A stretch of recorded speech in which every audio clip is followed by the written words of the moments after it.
Alright, what's up everybody? We're back with another edition of Everyday Hoops. Hope you guys are having a good one. Today's video, I'm going to be reacting to another NBA mock draft. ESPN, Jonathan Kavogi, ESPN, they put out a new mock draft today, in the middle of March Madness, all that stuff. We're going to be reacting to it here in today's video and talking about it.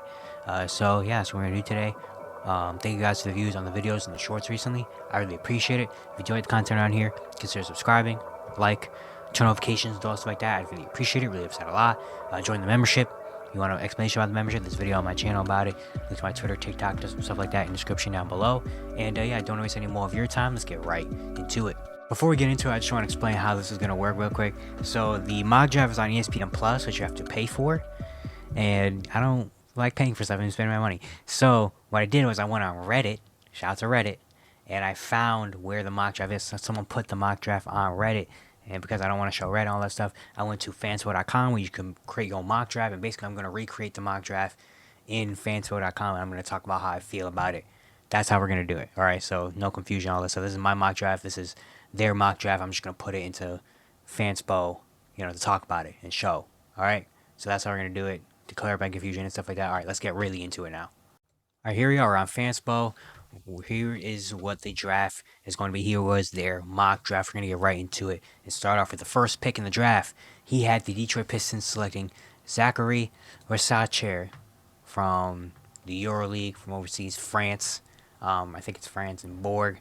Versace, of course, he's a bigger wing player. Knocks down the shot. Really good shot. Has really good potential all around, as well as not even just a shooter, but a defender as well. With this draft, they're not being apparently the superstar type of player. A lot of people are going to try to go for fit. And for the Detroit Pistons, the only really staples right now we have is Kate Cunningham, Jalen Duren, and Asar Thompson. And we need some shooting around them. So bring in a bigger wing and Zachary that can come in, shoot the three ball, space the floor, which is one thing the Pistons desperately need. And why not do it at a high level? Zachary. So that's their first pick. With the second pick in the draft, he had the Washington Wizards selecting Alex Sarr, the big man from France, plays for Perth Wildcats. Sarr, big guy, he's 7'1", obviously. Does a lot of things in the defensive end, has big defensive potential. In the offense, he can do a little bit of stuff as well. Can shoot the ball, can put the ball on the floor a little bit. He has a lot of potential. He's been projected as number 1, number 2, number 3 pick for the entirety of the year. And for the Washington Wizards, a team that doesn't really have a star of the future, they're one of the only few teams that are lacking that kind of future piece we can build around. I don't know, maybe Alex Sarr probably has the best potential of most people in this draft to be that guy. They come in and kind of build around him and see what his ceiling can take him. Is he going to be a superstar type player? I don't really know, but I like them getting Alex Sarr, especially a bigger guy, getting a big man, 7'1", that can do a lot of different things. I think that would be nice for Washington. With the third pick, he has the San Antonio Spurs selecting Rob Dillingham from Kentucky. Very interesting one. Of course, Nikola Topic, I feel like, has been the guy that has kind of been, mocked, projected to San Antonio. But now they go with Rob Dillingham. He's a guy that is electric guy. Of course, Kentucky had that early, the big upset in the first round to Oakland. But Rob Dillingham is still one of my most intriguing prospects. Someone I think a lot of people, are very intrigued with Rob. He's got the game. He's got a very unique kind of fun type of entertaining game. Can score, can shoot the three ball really well. Nice handles. The only thing is his weight and his frame, very small, so we don't know he's going to be like a defensive end. But if he goes to San Antonio, you got a guy like Victor Wembanyama back there. So Rob Dillingham can be a guy that can not only score for himself, but also maybe can try to get Vic involved as well and kind of be their point guard of the future. So I think that's a very interesting one, considering if San Antonio would go for a guard, if they would pick Rob Dillingham. At 4, they have the Charlotte Hornets selecting Nikola Topic from Mega Basket. He's dealt with some injuries over the past few weeks. He's been injured, but a big point guard again. It's a big point guard that can do a couple different things for the Hornets. Now it's interesting for Charlotte because they do have LaMelo Ball, kind of their lead guy. So maybe they're thinking put Topic next to LaMelo Ball, and kind of let the 2-point guard thing work out and see maybe if LaMelo can play off the ball or maybe if Topic can play off the ball. But Topic is a guy He likes to get others involved. He passes the ball really well. He's really crafty as well. Not a super fun or super exciting, crazy player to watch, but he's effective. He's going to get it done. You know what I mean? He's going to get to the basket. He's going to shoot the ball pretty decently. He's going to get others involved. So it's just an interesting pick for Charlotte to go with a guard, instead of maybe a forward or something else. With the fifth pick, he has the Portland Trailblazers selecting Donovan Clingan from UConn, the Connecticut Huskies. Clingan, he's been great as of recently. UConn, of course, they're in the Sweet 16. He just had a game last night. He had 14, 14, and 8 blocks. So he probably could have had a triple double with blocks. He's been dominant. I mean, you're not really going to find a 7'2", 265-pound big man just kind of there. And for Portland, I guess they're considering taking this pick because they have the guard and Scoot, and I guess maybe they don't believe that much in DeAndre Ayton. I'm guessing, even though DeAndre Ayton has been playing a lot better basketball recently, they don't really believe that Ayton is the guy of the future, and maybe they select Donovan at number 5. I don't know if I love this pick for the Blazers specifically in this, but Clingan has been playing amazing basketball, and he's probably definitely going to rise up the rankings and stocks, especially if they go on and win another championship, and he's a big part of that.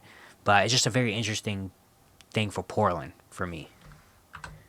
At 6, they have the Toronto Raptors selecting Matas Buzelis from the G League Ignite. This is the Raptors pick, but if it falls below this, it will go to San Antonio. The Raptors kind of need this pick. But Matas, he's a guy projected high. I think before he probably was projected number 1, number 2 overall pick. Suffered injuries early. He's with the G League Ignite now, with Ron Holland being out. I guess Buzelis has been playing a lot better. He's a big forward, that could do a couple different things. He can lead ball handle.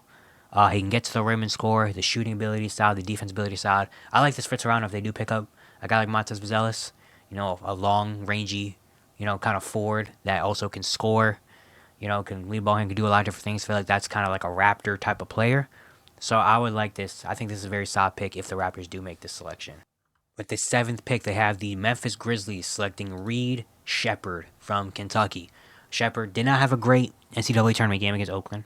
Looked very out of character and stuff, but still believe in Reed Sheppard as a freshman that doesn't look like a freshman. Very solid. He's had a great freshman season, being very efficient shooting the ball, showing a little bit more of him than him just being a spot-up guy. Can handle the ball, has some big games, can put the ball on the floor defensively. Just looks like he's going to be a really, really good basketball player. And for the Grizzlies, I think this is a solid move. Now, maybe for Memphis, I would go maybe a little bit bigger of a forward, but I can't really argue against going with Reed Sheppard, especially at this point. Just getting good basketball players to put around Ja and Desmond Bane and them. So I can't really be super mad at this pick for Memphis. At number 8, they have the Houston Rockets selecting Dalton Knecht from Tennessee. This is the Brooklyn Nets pick that the Raptors have now. Dalton Knecht has been amazing so far, transfer into Tennessee. He's up for Player of the Year, I think. He's also had really good 2 tournament games, even though he hasn't been shooting the ball the best. He's been showing what he can do. Big forward that can knock down the 3 ball really well, can handle the ball, can defend, can get to the rim. Just another really just solid all around basketball player. And I think this would be a great pick for Houston. Getting another guy, maybe a little bit older, not another 19-year-old, but a senior, 22 years old with some experience that can come in and do some things, can space the floor, can also do some more like getting to the basket, maybe putting the ball on the floor a little bit more, but his shooting is going to be really nice, and he has good size as well. So I would love this pick for Houston. With the 9th pick, they have the Utah Jazz selecting Cody Williams from Colorado. Cody, you probably know, he's the brother of J-Dub. Didn't have a great end to the season in Colorado. He dealt with a lot of injuries near the end of the season and stuff, but I still like Cody Williams. He's got length, 6'8", long wingspan, could do a bunch of different things, can shoot the 3 ball real well, even though he didn't really shoot the 3 ball well at the end. He has the potential to shoot the 3 ball. He can put the ball on the floor defensively. He could do a lot of different things as well, and being a lot of versatile defender and just a really solid basketball player. So I think this would be a nice fit for the Jazz, getting a forward, that can do a little bit of everything, can fit in and play in a system. I think that's what Cody Williams can do with Will Hardy's system. At number 10, he has the Atlanta Hawks selecting Isaiah Collier from USC. Very surprising. He went number 10. Collier, of course, was, if I'm not mistaken, the number 1 player, potentially, coming out of his high school class. Didn't have an amazing year at USC as a freshman. USC in general didn't have a great year. But Collier wasn't amazing. His stock kind of tanked a little bit. A lot of turnovers. showed that, the shooting wasn't all that well, but there's still a lot of potential. He's still a point guard that can handle the ball well. He's got really good size, kind of built for a point guard that can get to the rim. Is very athletic. Just needs to show a little more. And very interesting that Atlanta takes another guard. Even though they have Trey, well, maybe DeJounte might be gone. Who knows? They picked up Kobe Buffkin last year in the draft as well. So that would be a very interesting pick for Atlanta. But I guess they're maybe going off. He's maybe going off considering Atlanta might blow it up. It might maybe trade DeJounte, maybe even trade Trey Young. So get someone with high potential. And I guess Collier has that. It's an interesting one. At number 11, he has the Oklahoma City Thunder selecting Jacoby Walter from Baylor. Thunder still have more picks, so why not get another guy that can shoot the ball? Jacoby Walter has had a really good year at freshman year at Baylor. A guy that can shoot the ball.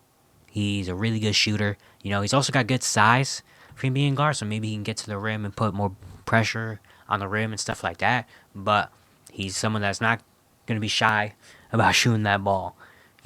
And why not for OKC already having guys like Shea and Jalen Williams, they see their lineups work best when you have a guy like Isaiah Joe out there with the starters, a guy that can just shoot the three ball. If you had another guy like Jacoby Walter in there that can shoot the three ball, also maybe can do a little bit more, man. With the 12th pick, he has the Chicago Bulls selecting Ron Holland from the G League Ignite. Dealing with injury right now, but Ron Holland, he's another guy that was really high rated coming out of high school.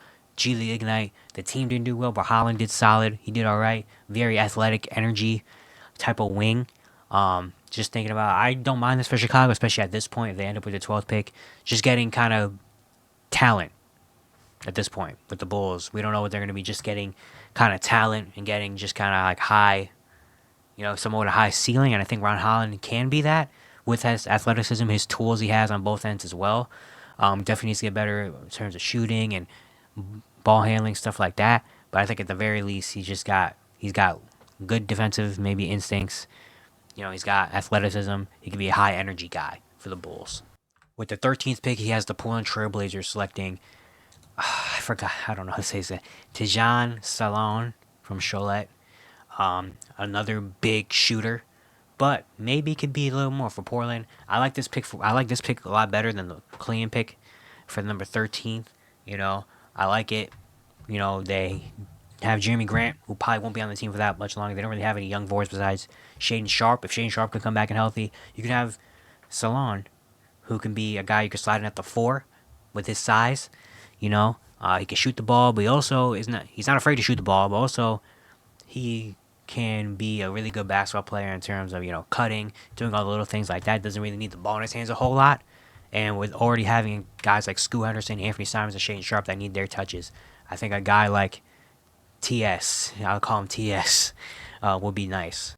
With the 14th pick, he has the New Orleans Pelicans selecting Zach Edey from Purdue, one of the most dominant college basketball players we've seen in a while. Probably going to be two-time player of the year. The 7'4" monster from Purdue. He's having a really good tournament right now. Very interesting that the Pelicans take him. They do have a guy in Valanciunas who knows how long he'll be on the team for. And also in this draft, there's not really a lot of, I guess, shooting big men that are big men. So I guess they're going with the Valanciunas replacement being Zach Edey. Zach Edey and Zion will be college basketball players' dreams, college basketball fans' dreams right there. But yeah, interesting. Zach Edey this high. He has been playing really well, and I think Zach Edey is good. It's just very interesting to go this high in the lottery at 14 to the Pelicans. I kind of understand it, what you're going with. Having a center, it's like, if we're not going to have a shooting center, let's just have a big center, a 7'4" that just going to, if Zion misses anything, he's just going to get offensive rebounds, and you can just dump it down to him, I guess. At 15, he has the New Orleans Pelicans selecting the Philadelphia 76ers selecting Kyle Filipowski from Duke, another 7-footer. I was interesting because maybe I would think about this for the Pelican side. Kyle Filipowski, maybe at center, but again, also, I don't really know if Kyle Filipowski is a center yet, maybe in the NBA. Who knows what he's going to be like? Because, offensively, he can shoot the ball, he can handle the ball well for a big, but I just don't know if he can be a real big man. He might be one of those guys kind of like what Frank Kaminsky was, where he kind of transitioned to being a power forward sometimes. But I do like Kyle Filipowski's game. I think he does have game. I think he can be really solid. And for Philly, very interesting one. I would have thought maybe Philly goes for a wing, especially if they're trying to build a team around Joel, Tyrese Maxey, and trying to build, that team around, and they have money this offseason. You know, I don't know if maybe Kyle Filipowski as a backup big. I don't really know. But then again, also Tobias Harris might not be on the team any longer, so maybe he comes in as more of a forward replacement, I guess, for him. I'm not really sure. With the 16th pick, he has the Toronto Raptors selecting Devin Carter from Providence. I like this pick for Toronto, especially they don't really have a point guard of the future, you know. So bringing a guy like Devin Carter, you know, uh, multiple year guy at Providence, someone that is just just really good basketball player. You're gonna get a lot of that in this draft. There's no really big superstar type player, but a lot of good basketball players. And Devin Carter is one of them. Hard nosed, PG that's gonna get it done. He can score. He's not afraid to attack the rim, shoot the ball decently well. He rebounds the ball really, really well for a guard. Passes the ball defensively. He's going to compete. Just going to be one of those hard-nosed type of point guards that's just going to be tough, And with the Raptors, with what they have with Scotty Barnes and them, I like Devin Carter there. So I think this is a very solid pick. With the 17th pick, he has the Atlanta Hawks selecting Stephon Castle from UConn. Uh, another guy, another top high school player, went to UConn, dealt with a little bit of injuries early, but as someone that's now starting for them, and he's been very solid. I mean, I saw yesterday in the Northwestern game, he was really good defensively on Bo Bowie, who's a 20-point scorer. But also can do little things. He can put the ball on the floor. He's got really good size already for being 19 years old. He's already got strong body, stuff like that. Competes on the defensive end, athletic. It just needs to be the other little things that are tuned up. But I like Stephon Castle, and I don't mind this for Atlanta, especially if they're going young. They picked up Isaiah Collier earlier. Then they get Stephon Castle. Just two athletic guards, I guess. They're just going to go young and athletic, adding in with Jalen Johnson as well. So you're just going to go young and athletic. At 18, he has the Miami Heat selecting, if I can find him on here. Dang, he's really far down. Tristan Da Silva from Colorado.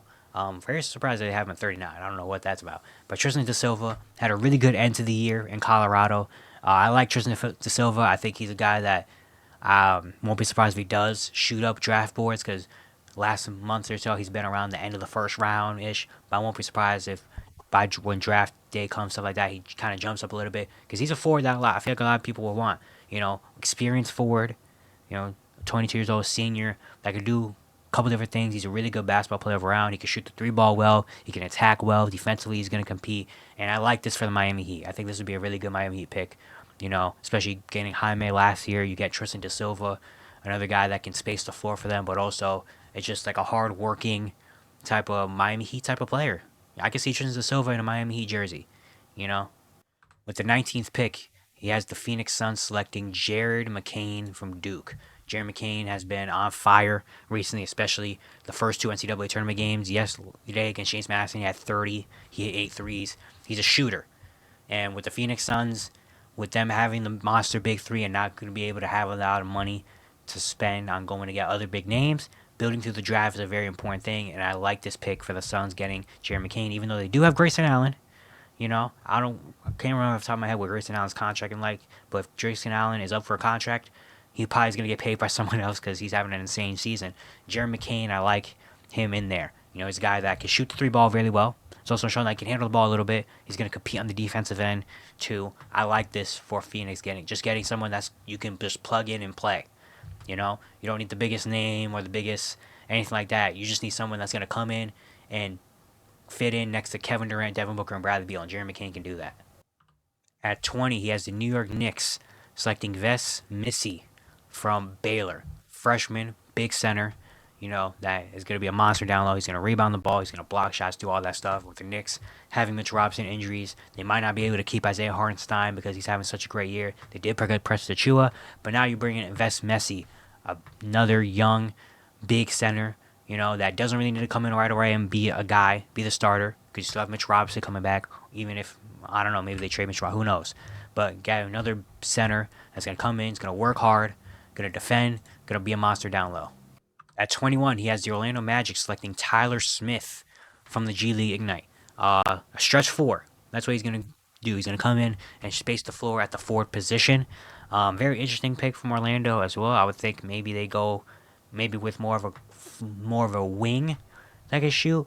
but instead right now they go with a four that could shoot, which I'm not mad at because the Magic really need some spacing around Paolo and Franz Wagner. They don't really have that right now. And Tyler Smith, if he can come in and space the floor along with them, that'd be nice. At 22, he has the New York Knicks selecting Kevin McCullough from Kansas. If you watched my last mock draft video, you know I'm a huge fan of Kevin McCullough. I think this is an amazing. If the Knicks make this pick, this is an amazing pick for the Knicks. Just get all the good role players because Kevin McCullough, even though he was a leading scorer at Kansas, all that stuff, I think he's one of those guys that's gonna come to the NBA and he's gonna find a role and play a really good role. He's a guy that if he does get drafted this late to a playoff team, he's gonna stick out. Kind of like what Christian Brown did last year for Denver, but even better. I feel like he's already got that type of game where, he knows he's not a star player or anything like that. He knows what his role is. If you ask him to do it, he's going to come in, he's going to do the little things. He's going to shoot the ball. He's going to play good defense. He's got good size already. He can handle the ball a little bit. He can do all that type of stuff. And I feel like this will be an excellent pick for the New York Knicks at this point.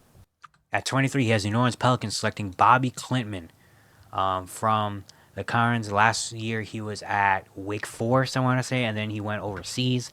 Bobby Klintman, he's a forward that has got good strength, good size, 6'10" forward, lengthy, can defend well, has some offensive potential too. Of shooting the ball and scoring down low and getting to the rim and stuff like that.